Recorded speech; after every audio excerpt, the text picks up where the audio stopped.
Hello, welcome back to my channel. Kan lo le ta zanina hian Mizo Idol 2025 top 10 in TCR na kan ron excel don kan ti ta kha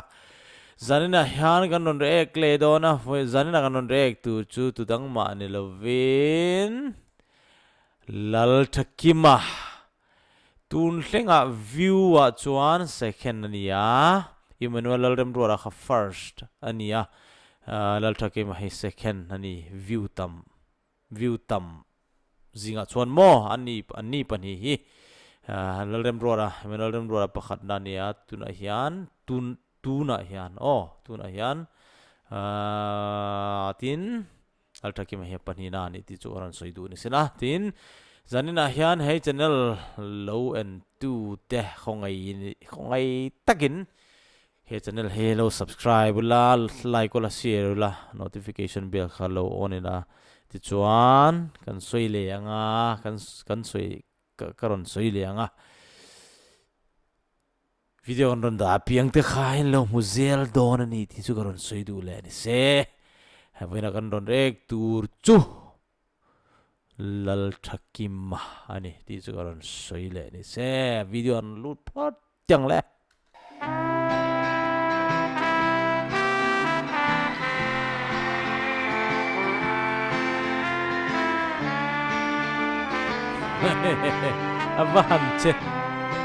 avance bon ve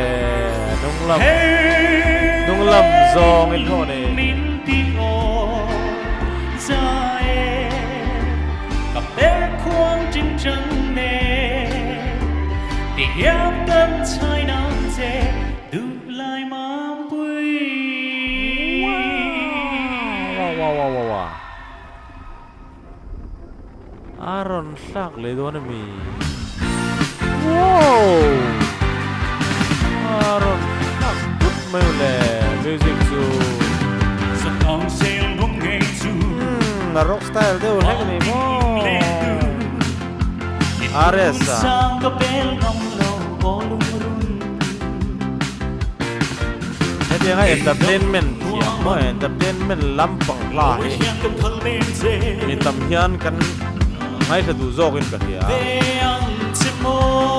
begin social gathering kia timo function kan nei na ate conference kan nei na ate etiang la entertainment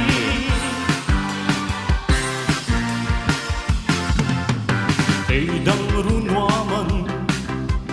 lối hiên cái phăng nè dê her môi to na lung tin lenge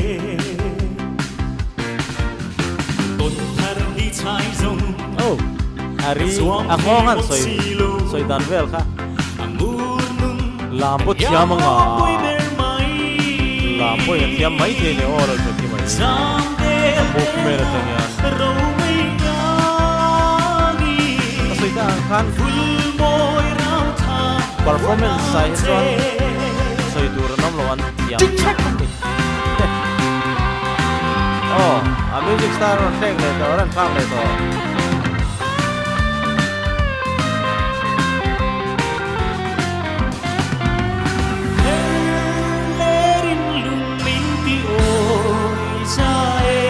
ha hi chu tu kwang e ani mo hello làm song lam cho cả thứ bắc lô nè wow iti trae Lalthakima iti thakap mai io hi a patlinga tima yang mo apa a mi pa o ani tin io pong het in na chaka tin io po tra zai tra engma social tur ka nei lo ve soi ta khan du thu sam ni se chuin zawai hian top ten thing ho hi pakhat na hi ni vek gila chu du ama se chu tiang chu thei don lova nakena result ron chu huna tu nge mo ni tak chuan pakhat nan ron la anga chu kan lo ngak don ni a izai thae ati jong khan ni se zan tan chuan ka lo me